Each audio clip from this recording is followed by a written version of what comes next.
Hi everyone. তো কালকে ভিডিওটা যেখানে শেষ করেছিলাম আজকে সেখান থেকেই আবার শুরু করছি।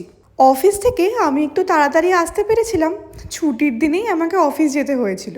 তো আমরা তিনজনে প্রথমে যাব লেন্স কাটে। বোনের চশমাটা অনেক পুরনো হয়ে গেছে আর মায়ের চশমাটার অবস্থা তো আরও খারাপ। কখনো চশমার ডান্ডি ভেঙে যাচ্ছে, বেঁকে যাচ্ছে, স্ক্র্যাচ পড়ে যাচ্ছে।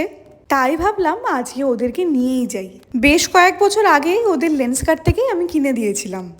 মা এখানে বেশ কয়েকটা ফ্রেম ট্রাই করছিল। কিছুদিন আগেই আমি আর অয়ন এসেছিলাম না চশমা কিনতে, তো আমার ফ্রেমটাও মাকে দিয়ে একবার ট্রাই করালাম। যদিও সেটা নিইনি, আলটিমেটলি অনেকগুলো দেখার পর মায়েরটা ফাইনাল হয়ে গেছে। এবার পালা বোনের। বোনের আর পছন্দই হচ্ছিল না, আর ওর যেগুলো পছন্দ হচ্ছে আমাদের আবার সেগুলো ভালো লাগছিল না। এই রিমলেস ক্যাট আইটা তখন কিন্তু বোনের খুব পছন্দ হয়েছিল, কিন্তু আমাদের কথাতেই ও আর নেয়নি। এখন যখন ভিডিওটা দেখছি আমার তো বেশ ভালোই লাগছে। লেন্স কাটে এসে বেশ ভালোই হয়েছে, চোখের পাওয়ারটাও একবার চেক করিয়ে নিচ্ছি। আর ওই দিন লেন্স কাটে প্রচণ্ড ভিড় ছিল, মনে হচ্ছিল যেন সবাই লেন্স কাটে ঘুরতেই এসছে।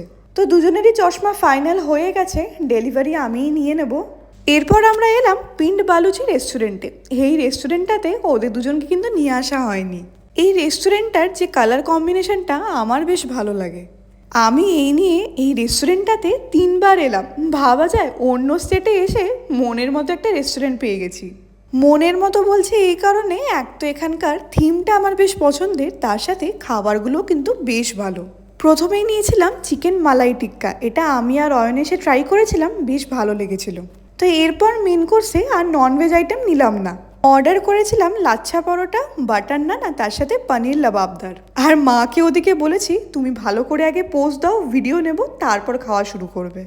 তো খাওয়া দাওয়া এবার শেষ করলাম। আর লাস্টে দেখেছো এখানে গুড় দিয়েছে। নিচে সবাই মিলে নেমে পড়েছিলাম, জলের বোতলটা আনতেই ভুলে গেছি, আবার বোনকে পাঠিয়েছি। আর দেখলাম বোন একবারও না বললো না আমাকে। এটা দেখে আমার আরও বেশি মজা লেগেছে। এই আমরা ওয়েট করছি ক্যাবের জন্য। আজকের দিনটা শেষই হয়ে গেল। আসলে আমি তো ভিডিওগুলো অনেক দিন বাদেই দিচ্ছি, তো এখন যখন এগুলো আমি দেখছি মনটা যেন আরও ভালো হয়ে যাচ্ছে। ভালো লাগে এরকম মোমেন্টগুলো ক্যাপচার করতে, পরে দেখলে আরও এনার্জি পাওয়া যায়।